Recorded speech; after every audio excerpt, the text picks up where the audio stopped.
En este vídeo vamos a hablar sobre el pensamiento computacional y por qué es importante incorporarlo en los aprendizajes. Soy Roberto Ibáñez, soy profesor de Tecnología y coordinador TIC del Colegio San Fagriel de Valladolid. El pensamiento computacional se ha definido como un proceso cognitivo para resolver problemas, de manera que la resolución de esos problemas se enuncie de forma que un agente procesador de información, como un computador normalmente, o una persona también, sean capaces de interpretarlos. O sea, en definitiva, en forma de algoritmo, ¿no? Este proceso cognitivo tiene varias fases, podríamos decir que principales. Una es la descomposición del problema más grande en otros problemas más pequeños, el reconocimiento de patrones, una generalización que nos lleva a una abstracción que nos permite elaborar al final un algoritmo para solucionar el problema. Por lo tanto, el pensamiento computacional tiene como práctica asociada habitual la programación con ordenadores, aprender a programar con ordenadores, aunque no solamente se puede aprender o se puede desarrollar pensamiento computacional sin utilizar computadoras. ¿Por qué es importante incluir el pensamiento computacional en la educación? Algunas personas, muchas, dicen que hay que formar a nuestros estudiantes para un futuro laboral inmerso en lo digital. Incluso hay proyecciones de la Unión Europea que calculan que para el año 2020-2022 puede haber hasta 1 millón de puestos de trabajo sin cubrir relacionados con estas disciplinas de las ciencias de la computación. Es una razón realmente importante, pero como proceso cognitivo que hemos dicho que seguramente es capaz de desarrollar otras competencias más allá de la formación para un futuro laboral, creemos que es importante incidir sobre alguna de ellas, ¿no? Por ejemplo, razones por las cuales aprender a programar o enseñar a programar, ¿no? Fomenta la creatividad, los chicos pueden expresar todo su potencial a través de estas nuevas herramientas. Los nuevos lenguajes de programación permiten productos finales muy variados, por lo tanto es una nueva forma de expresión y comunicación. Mejora la resolución de problemas. El pensamiento lógico está muy relacionado con el pensamiento computacional, por lo tanto mejoramos la resolución de problemas de los estudiantes. En la programación, el detectar errores, probar, depurar el código es algo intrínseco y por lo tanto el error se contempla dentro del propio proceso de aprendizaje, algo muy importante. Muchas veces tendemos a evitar los errores o a ocultarlos, ¿vale? Se refuerzan las matemáticas, tiene mucho que ver con la programación. Es inclusivo porque la programación puede ser un campo de juego en el que personas de distinto género, de distinta condición económica y social puedan desarrollar libremente sus capacidades. Los nuevos lenguajes de programación basados en plataformas web, en plataformas online, favorecen el trabajo cooperativo, favorecen compartir proyectos, trabajar juntos los estudiantes, y también en la medida que ellos vean que son capaces de poder llevar a cabo sus prototipos, de poder llevar a cabo sus ensoñaciones con ayuda de la tecnología, podrán darse cuenta de que pueden hacer algo útil para la sociedad, ¿no? Otras razones para intentar incorporar la programación o el pensamiento computacional en la escuela es romper algunos estereotipos que hay en la sociedad, que seguramente estén detrás de esa brecha de género que conocemos, que es que muchas mujeres al final deciden no continuar con estudios superiores relacionados con las disciplinas STEM, de ciencias, tecnología, matemáticas, ingeniería. Si somos capaces de hacer que todos los niños y niñas desde edades tempranas tengan acceso a la programación y sepan lo que es, seguramente puedan desarrollar sus intereses, si ellos quieren después, sobre estas disciplinas. Y también hay otro estereotipo, es que seguramente alimentado a veces por el cine o por los medios de comunicación, de un programador como una persona antisocial, un friki que está escondido en un sótano programando y que no se comunica con nadie, cosa que no es en absoluto la realidad. Por lo tanto, ¿cuál sería el objetivo de enseñar a programar o de intentar desarrollar el pensamiento computacional en nuestros estudiantes? Que pasen de ser meros consumidores de tecnología a ser creadores con la tecnología. Como decía Simon Papert, que era el creador del lenguaje de programación Logo, esta de la tortuguita que igual alguno de vosotros habéis utilizado alguna vez, decía que el niño tiene que aprender a programar la computadora y no ser programado por ella. O sea, se trata por lo tanto, de crear personas que sean capacitadas, o sea, que puedan desarrollar sus propias aplicaciones en lugar de depender de las aplicaciones que otros desarrollan para ellos, ¿no? Y como dice Mitch Resnick, que vamos a hablar también más adelante de él, se trataría de programar para aprender más que aprender a programar. ¿Cómo podemos hacerlo? ¿Cuál puede ser el marco metodológico para desarrollar esto en la escuela? Pues evidentemente el aprendizaje basado en proyectos. Y como un modelo, digamos, curioso, que podemos utilizar el método de las 4 Ps que Mitch Resnick, que os decía que es el director del Media Lab del Instituto Tecnológico de Massachusetts, los creadores del lenguaje de programación Scratch, el lema de las 4 Ps, ¿no? En primer lugar, proyectos. Los chicos tienen que resolver esos problemas contextualizados siempre dentro de un proyecto. En segundo lugar, pasión. Tienen que enamorarse de lo que están haciendo, por lo tanto, tienen que ser cercanos a sus intereses, incluso que sean ellos los que propongan qué retos quieren resolver, qué proyectos quieren llevar adelante. Los estudiantes aprenden con sus compañeros y de sus compañeros, más que del profesor, por lo tanto aquí hay un cambio en el rol del profesor. Y por último, el juego, la diversión, no solamente desde el punto de vista de la diversión como tal, que tiene que ser divertido, desde luego, que también hacer esto, sino como del juego, como esa inquietud, hacerse preguntas, explorar, siempre preguntar qué pasa si, ese tipo de actitud en los alumnos. Bueno, si vemos qué está pasando por el mundo, qué hacen otros países de nuestro entorno sobre el pensamiento computacional, podemos decir que en los últimos años ha habido bastante revuelo, ¿no? Seguramente sea el informe de la Royal Society británica de 2012 pidiendo al ministro británico un cambio en el currículo de toda la informática en el Reino Unido, uno de los detonantes. Pero bueno, el hecho es que gran parte de los países están modificando su currículo en estos días para integrar la programación, la robótica y el pensamiento computacional en sus estudios.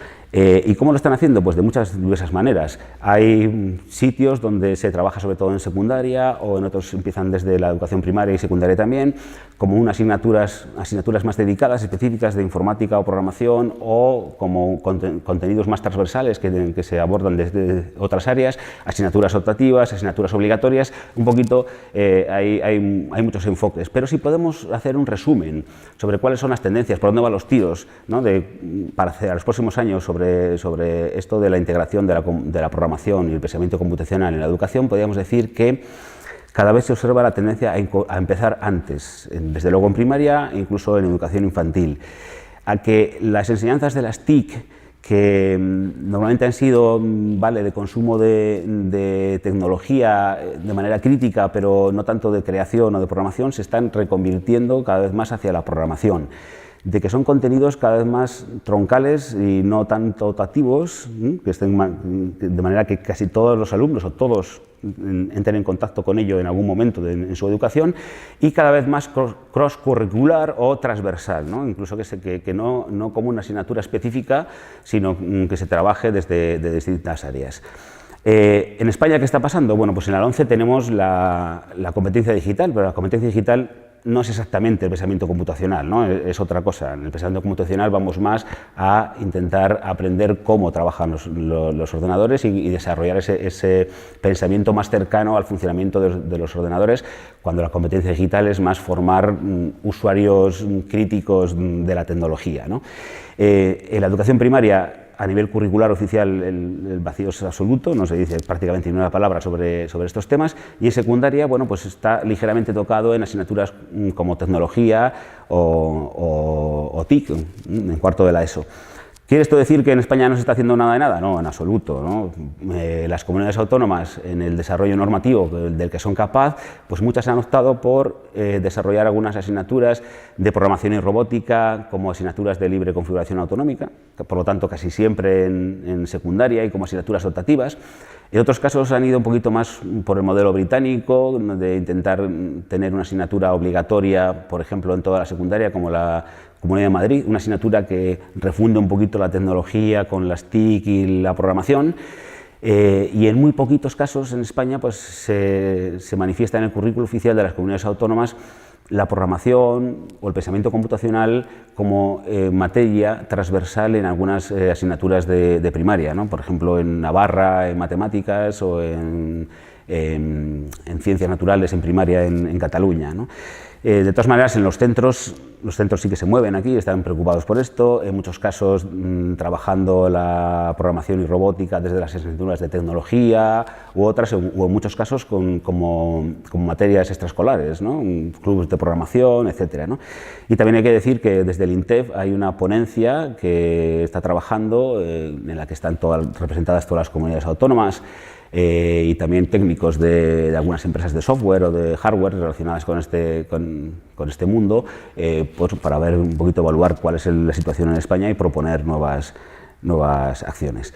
El resultado es que, claro, es posible que haya alumnos que terminen la educación secundaria obligatoria sin haber programado absolutamente nada, ¿no? En la situación que tenemos ahora, porque en algunos casos son optativas, que no eligen, etcétera, ¿no? Entonces, bueno, pues ahí hay una carencia evidente en nuestro modelo, ¿no?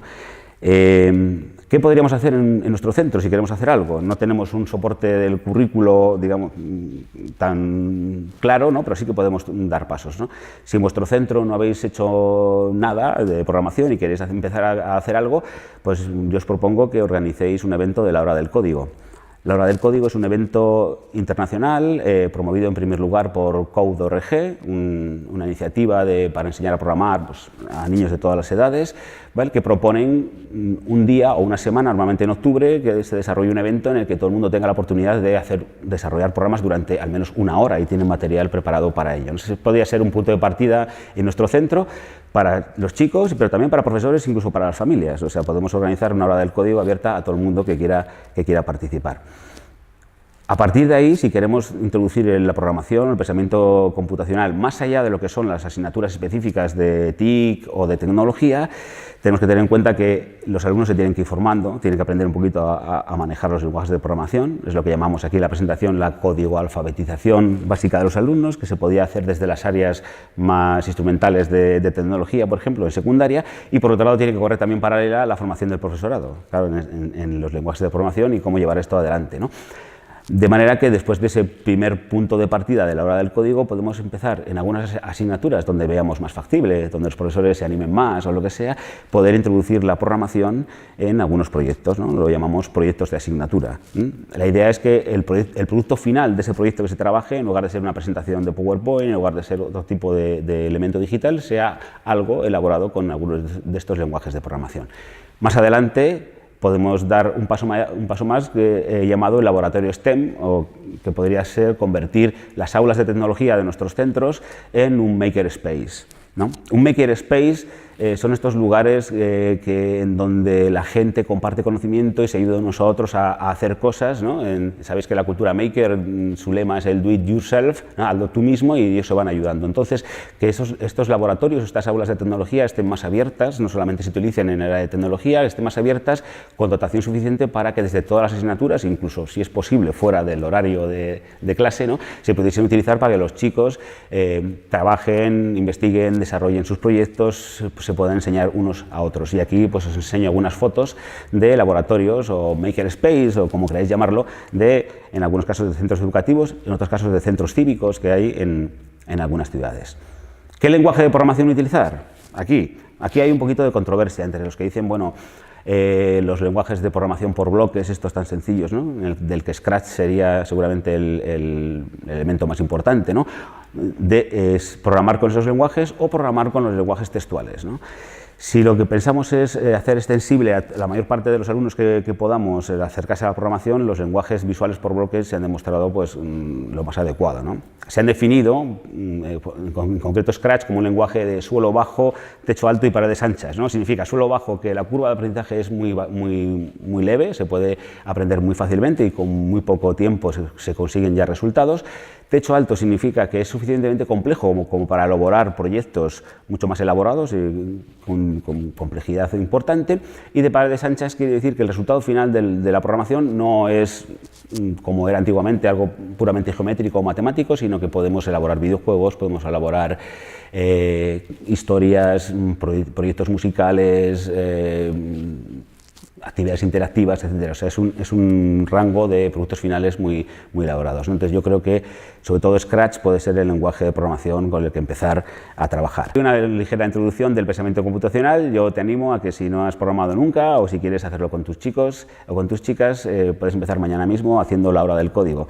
Puedes utilizar, por ejemplo, los recursos que pone a tu disposición Code.org. Muchas gracias. Muchas gracias a ti.